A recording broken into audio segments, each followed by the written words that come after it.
شهر رمضان الذي أنزل فيه القرآن هدى للناس وبينات من الهدى والفرقان.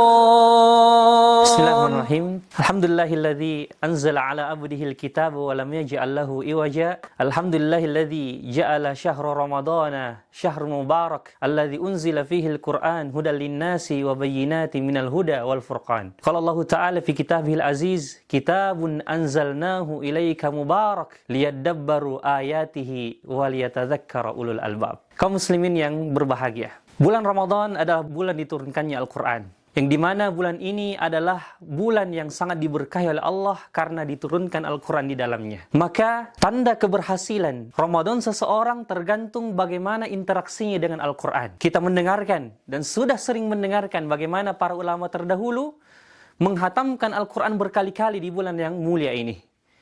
Contohnya saja Imam Syafi'i yang menghatamkan 60 kali selama bulan suci Ramadan. Ya. Dan semua kita tentunya berlomba-lomba dalam masalah menghatamkan Al-Quran. Namun jangan lupa, kaum muslimin yang dimuliakan oleh Allah, ada satu kewajiban kita terhadap Al-Quran yang mungkin sebagian kita lalai darinya, yaitu at-tadabbur, merenungkan, memikirkan isi kandungan Al-Quran. Karena inilah salah satu tujuan besar diturunkannya Al-Quran, sebagaimana firman Allah, kitabun anzalnahu ilaika mubarak. Kitab Al-Quran ini diturunkan kepadamu, wahai Muhammad, sifatnya mubarak, sifatnya berkah. Kapan itu berkah? Liyadabbaru ayati. Ketika mereka mentadabburi, merenungi, memikirkan isi kandungannya.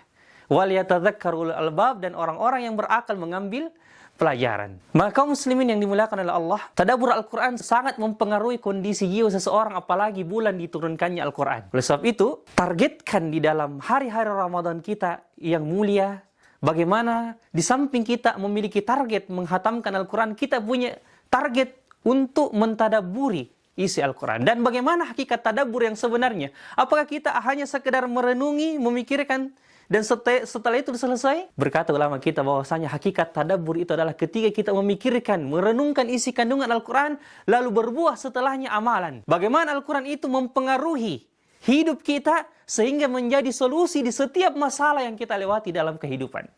Ya, apa yang kurang dari Al-Quran? Apa yang kurang dari isi kandungan Al-Quran? Semuanya ada. Ya, tinggal kita bagaimana menjadikan Al-Quran itu sebagai pendamping setia di dalam kehidupan kita. Kita misalnya kita adalah orang yang sering galau, gelisah dengan masalah-masalah hidup yang menghampiri. Maka ketika kita membuka Al-Quran, ada solusinya. Ketika kita membaca kisah surah Al-Anbiya, yaitu Nabi Yunus alaihissalam. Ya, ketika Nabi Yunus alaihissalam ditelan oleh ikan yang sangat besar, Allah menceritakan, ya, wa dhannuni idz dhahaba mughadiban fa dhanna an lan naqdira alaihi fanada fi dhulumati alla ilaha illa anta subhanak inni kuntu minadh dhalimin. Ketika Nabi Yunus Allah ceritakan berada di perut ikan itu, kemudian beliau bertasbih dan mengakui segala kelemahan dan keterbatasan diri beliau dan mengucapkan la ilaha illa anta. Ya Allah, tidak ada Tuhan yang berhak disembah selain Engkau. Subhanak, maha suci Engkau. Inni kuntu minadh dhalimin. Aku termasuk orang-orang yang zalim. Di saat pengakuan dosa dan kelemahan itu diucapkan di dalam perut ikan itu, Allah Subhanahu wa taala pun mengatakan, wa kadzalika nunjil mu'minin. Demikianlah kami menyelamatkan orang-orang beriman, termasuk Nabi Yunus alaihissalam. Maka ulama kita mengambil pelajaran dari ayat ini, dari kisah ini, bahwasanya ketika seseorang membaca tasbih Nabi Yunus ini merupakan obat yang dapat mengusir kegelisahan apapun yang datang menghampiri di setiap kehidupannya. La ilaha illa anta subhanaka inni kuntu minadh dhalimin. Ya, satu terakhir sebelum kita tutup, bagaimana Al-Quran itu mempengaruhi hidup seseorang. Ada seorang pemuda di Arab Saudi, dan ini kisah nyata disebutkan oleh para ulama, bahwasanya ketika ada seorang pemuda yang merasa asing ketika dia berhijrah, dia mengubah kondisi hidupnya.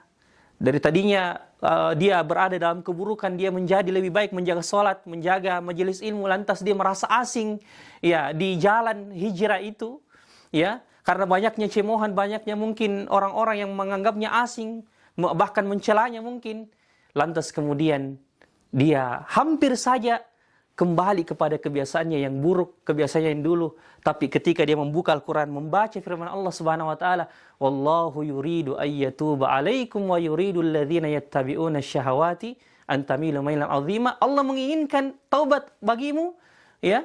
Dan Allah ingin menjauhkan engkau dari orang-orang yang menjauhkan engkau dari kebenaran, maka dia tersadar dan akhirnya tetap berada pada jalan hijrah tersebut. Itulah pengaruh dari tadabbur Al-Quran. Wassallallahu wasallam ala nabiyina Muhammad wa alihi wasallam. Alhamdulillahi rabbil alamin.